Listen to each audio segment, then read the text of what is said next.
오늘은 믿음도 주님을 만나면 변한다 라는 제목으로 하나님의 말씀 전파하도록 하겠습니다. 오늘 본문의 말씀은 예수님께서 갈릴리 가나에 이르셨을 때 행하신 또 하나의 표적의 사건을 다루고 있습니다. 표적은 일반적으로 기적이라고 부르는 사람이 할 수 없는 초자연적인 사건을 의미합니다. 과학적으로 설명될 수 없는 인간의 능력 범위를 초월한 신비한 역사에 대해서 우리가 기적이란 말을 사용하지 않습니까? 이 기적의 현상은 일상적으로는 경험될 수 없습니다. 하지만 분명한 것은 기적도 이 세상에서 존재하는 현상이라는 사실입니다. 단지 이 기적이 사람의 힘이나 노력에 의해서 이루어지는 것이 아니기 때문에 우리가 이에 대해서는 수동적일 수밖에 없는 것입니다. 기독교에서는 이 기적을 표적이라고 말합니다. 기적이 일어나는 목적과 뜻이 있다는 점에서 표적이라는 말이 사용됩니다. 복음서에서 기록된 표적은 대부분의 경우 하나님의 나라를 드러내며 사람들로 하여금 그 믿음의 변화를 일으킬 때 주로 사용되는 것을 볼 수 있습니다. 여러분, 믿음의 변화라고 하는 것은 우리가 가진 믿음도 어떠한 목적을 향해서 바뀌어져 나간다는 것을 의미하는 것입니다. 사실 믿음이라고 하는 것은 사람에게는 누구나 있는 하나의 정서입니다. 대상과 성격이 다를 뿐 누구나가 다 믿음을 가지고 있습니다. 가족에 대한 믿음, 사회에 대한 믿음, 혹은 내 자신에 대한 믿음, 누구나 다 이 믿음이라는 것은 다 갖고 있습니다. 그러나 우리가 신앙이라고 부르는 믿음은 그 성격이 좀 다릅니다.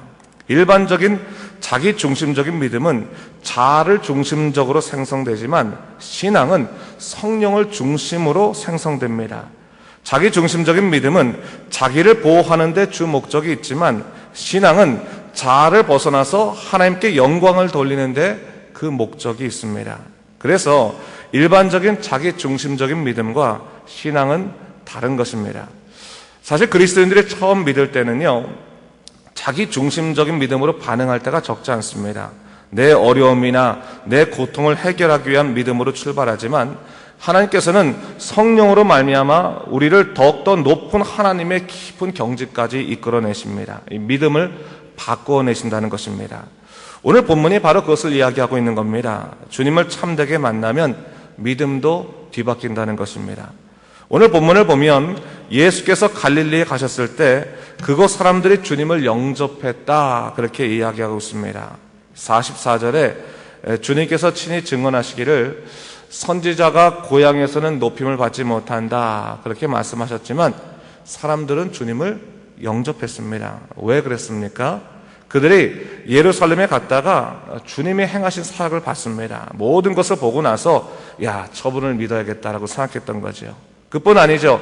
이미 주님께서 가나에서 포도주 이적을 행했던지라 사람들은 주님을 범상치 않은 사람으로 여기고 예수님이라면 그들 자신의 문제를 해결해 주시겠다라고 믿었던 것입니다. 오늘 왕의 신하도 마찬가지였습니다. 예수께서 기적을 일으키신다는 소문을 들은 이 사람은 병든 아들이 주님에 의해서 치유될 것을 믿었습니다. 분명한 것은 그도 믿었다는 사실입니다. 근데 그가 믿은 것은 뭡니까? 그는 주님 자체, 예수 그리스도 자체를 믿었다기보다는 사람을 고친다고 하는 그 기적을 갖고 있는 주님의 역사, 그 기적의 역사를 믿었다고 할 수 있는 것입니다. 제가 48절 한번 읽어보겠습니다. 예수께서 이르시되 너희는 표적과 기사를 보지 못하면 도무지 믿지 아니하리라 했어요.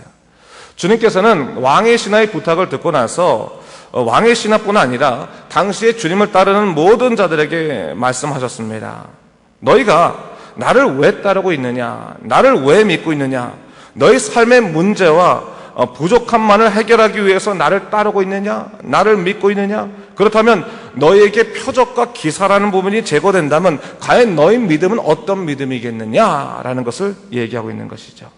아주 진지하게 믿음의 본질에 관해서 이야기하고 있는 것입니다.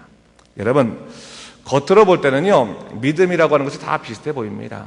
그러나 믿음의 중심은 껍데기에 있는 것이 아니라 그 중심에 있는 거예요.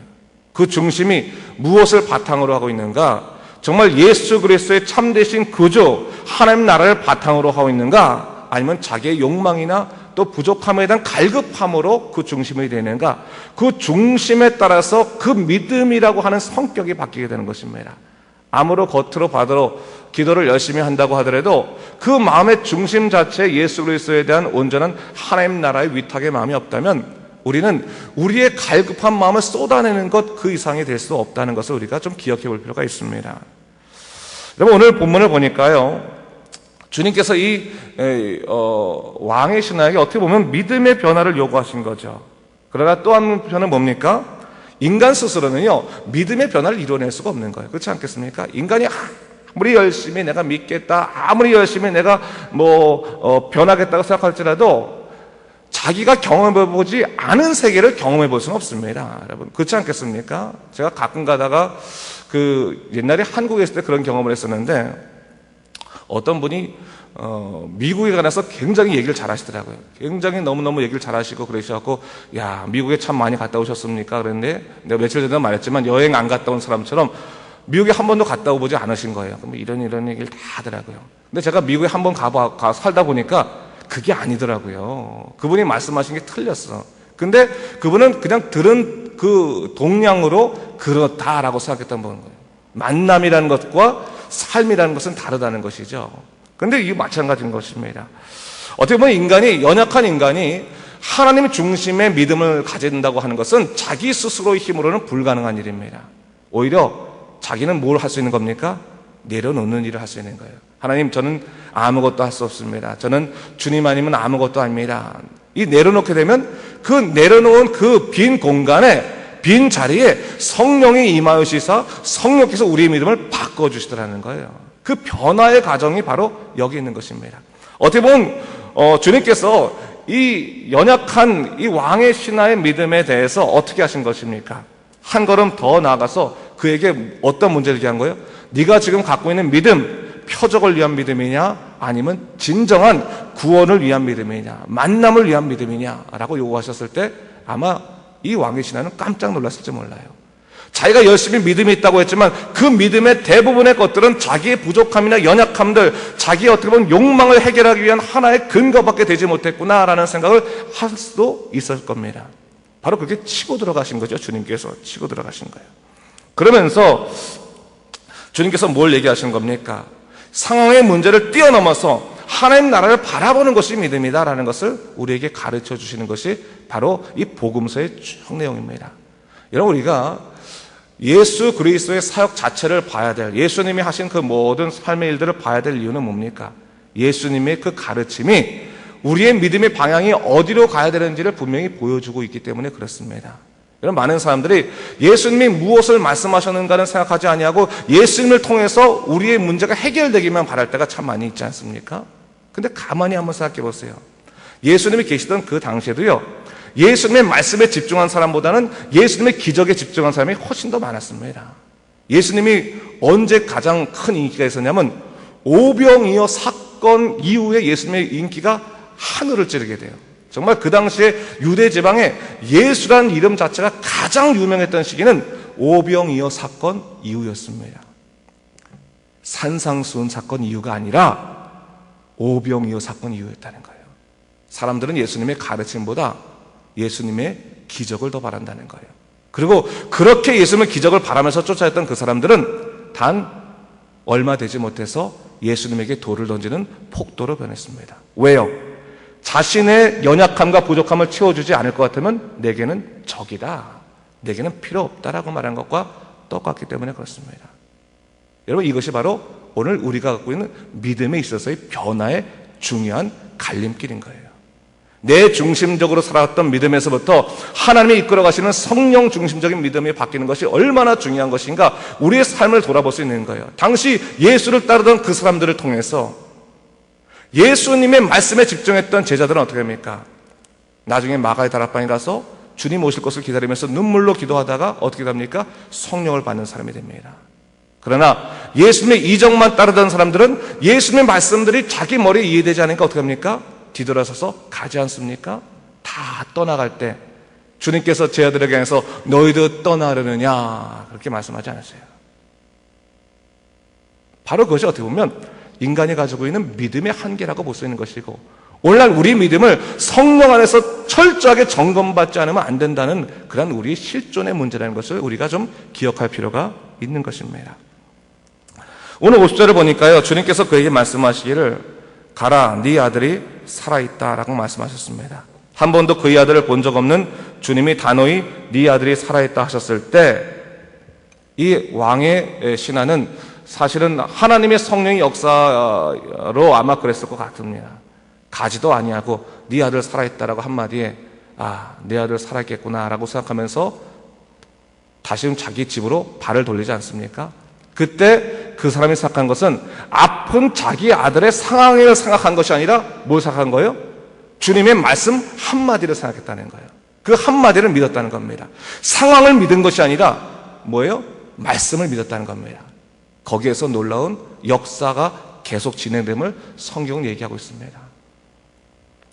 여러분, 오늘날 우리가 믿음으로 살겠다고 그렇게 외치고 또 열심히 기도하고 불구해도 믿음이 더 깊어지지 못하고 믿음이 바뀌지 못하는 이유가 있습니다. 왜냐하면 우리는 상황을 바라보면서 우리의 믿음의 깊이가 더 깊어질 것이라고 가늠하기 때문에 그렇습니다. 예컨대 이렇습니다, 여러분. 여러분들이 어떤 삶에 문제가 있어요. 열심히 기도합니다. 하나님, 이 상황을 바꿔주시옵소서. 이 상황 바꿔주지 않으시면 안 됩니다. 눈물로 기도했을 때 그 상황이 바뀌는 것을 보면 하나님께서 만져주셨구나 생각하고 그때서야 뭐요? 믿음을 바꿀 생각을 한다는 거예요. 그때서야 우리의 믿음이 달라져야겠구나라고 생각한다는 거예요. 그것은 뭡니까? 그 믿음을 자기가 지고 있는 거예요. 상황을 이렇게 좀 바꿔주세요. 그럼 내 믿음도 이만큼 하면 내 믿음도 이만큼. 여러분, 그렇게 믿음 생활하면요, 교회 만족도에 따라서 믿음이 들쑥날쑥하는 거예요. 여러분, 내가 좀 좋으면 믿음이 더 좋아지고, 내가 기분이 좋으면 좋아지고, 내가 좀 불편하고 있으면 믿음이 약해지고. 마치 여러분, 이 뭐라고 하나, 이게 가스레인지 같은 거나 전자레인지 보면 이게 돌리는 거 있지 않습니까? 온도 같은 돌리는 거. 돌릴만해. 아무리 그렇게 열심히 해봤자 그러면 믿음이 여러분 깊어지지 않습니다. 왜요? 그 믿음의 중심은 자기이기 때문에 그렇습니다. 믿음이 정말 바뀌어지려면 상황을 보는 것이 아니에요. 상황을 보는 거예요. 상황이 바뀌어지고 더 나빠진다 할지라도 주님이 나의 모든 것 되시기 때문에 나는 주님께 다 위탁하겠습니다라고 하는 거예요. 아니, 밑바닥을 치면 다시 올라오지 않겠습니까, 여러분? 우리 인생이라고 하는 것이 하나님께서 구원하시는 인생인데, 여러분, 죽어도 구원받는 인생 아니겠습니까?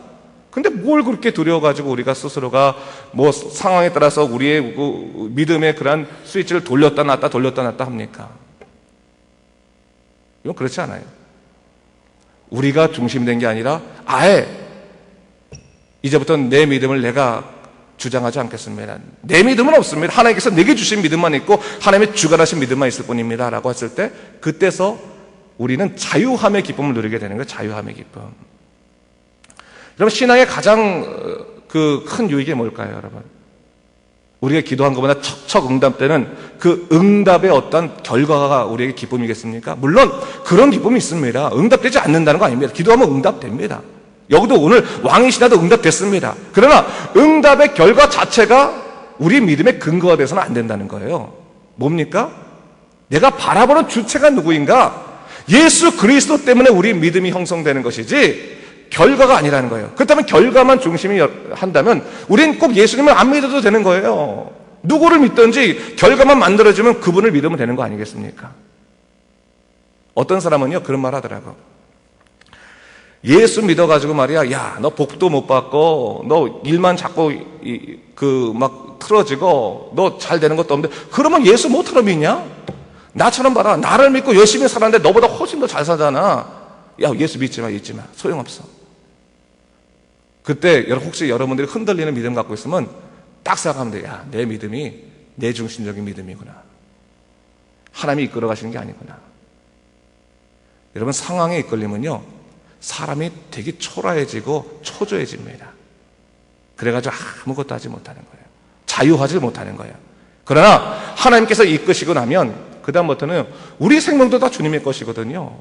여러분 항상 생각할 게 뭐냐면 우리가 미래에 대해서 그렇게 걱정할 것이 없는 것이 하나님의 사람은 다 마땅히 하나님의 그 길 안에서 만날 사람은 만나게 하시고 해결할 것은 해결하게 하시면서 당신의 길을 이끌어 가시는 거예요. 우리가 중요하신 것은 상황을 통해서 우리가 우리의 하나님의 축복을 생각할 것이 아니라 우리의 마음이 정말 주님과 지금 접붙여 있는 것인가, 연합과 동행에 있는 것인가를 항상 돌아보고 나서 그 동행 가운데 살아가게 되면 어려운 형편 가운데서 우리 이겨낼 수 있는 겁니다. 그래서 사람이 가장 여러분 믿음이 연약해지는 것 중에 하나가 뭐냐면 하나님을 향해서 협박하는 행위예요. 하나님 며칠 만에 이렇게 해결해 주십시오. 언제까지가 기간입니다. 하나님의 뜻이 다 있는데 여러분 우리가 하나님을 향해서 배수진을 치는 것도 아니고 하나님이 우리 하나 때문에 흔들리실 분이라고 한다면 예수님께서 전 인류를 위해서 목숨을 내어주신 그 구원의 역사는 어디 있는 겁니까? 물론 우리의 갈급함을 돌아보시는 하나님이에요. 근데 여러분 우리가 성경에 나타나는 표적의 대부분은 완벽하게 무릎 꿇어서 주님처럼 아무것도 할 수 없습니다라고 할 때 드러날 때가 많아요. 만일 왕의 신하가 여전히 자기 중심적인 믿음 가운데서 주님을 바라보고 있었다면 주님이 내 아들이 지금 살아있다라고 했을 때 네, 저도 그렇게 바랍니다. 네, 저도 그게 정말 제 소원입니다. 네, 이제 가시죠. 손 딱 붙잡고 주님, 우리 집으로 가십시다. 가서 손도 얹어주시고 잘 좀 낫게 해주십시오. 라고 얘기했을 거예요. 근데 네 아들 살아있다 말씀하시니까 아, 내 아들 살아있겠구나 하면서 집으로 돌아가는 거예요. 그리고 실제로 돌아갔을 때 어떠니까 자기가 믿음 바라봤는데 깨닫지 못했던 것, 주님만 바라봤더니 정말로 주님께서 역사해 주셨구나를 사람들이 다 증거하는 거예요. 네 아들이 열이 떨어졌다. 언제 떨어졌니? 예수님이 말씀하던 그 시기 아니었어요. 그렇구나. 주님만을 바라보는 것이 믿음이구나. 그때서야 이 사람이 자기 집과 자기 모든 사람들이 어떻게 해요? 예수를 믿게 되었다라고 성경은 기록하고 있는 것입니다. 여러분, 신앙생활의 가장 큰 놀라운 역사는 우리의 삶에 바라는 것에 대한 증거를 찾는 데 있는 것이 아닙니다, 여러분. 물론 결과들이 많이 드러나면 참 아름답겠죠. 그러나 한번 여러분 기독교 역사를 쭉 한번 돌아보십시오. 우리가 그렇게 존경하는 그 성인이라고 말하는 사람들, 정말 우리가 존경하는 수많은 우리 기독교의 그 거인이라고 말하는 사람들 대부분에 보면 세상적으로 보면 그다지 그렇게 부러워할 만한 일은 없습니다.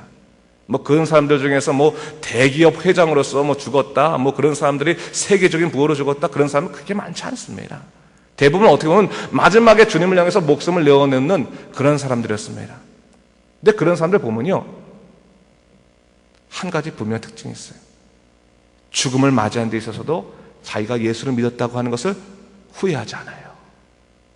기쁨으로 죽음을 맞아들이고 자기의 삶에 대해서 초라하게 생각하기보다는 자기를 인도하시고 주관하시고 도와주신 그 예수님 때문에 기뻐하면서 생을 마무리한 사람들이에요. 어떻게 보면 세상에 속하지 아니하고 하늘에 속한 사람이라는 것을 증거해 준 사람이에요.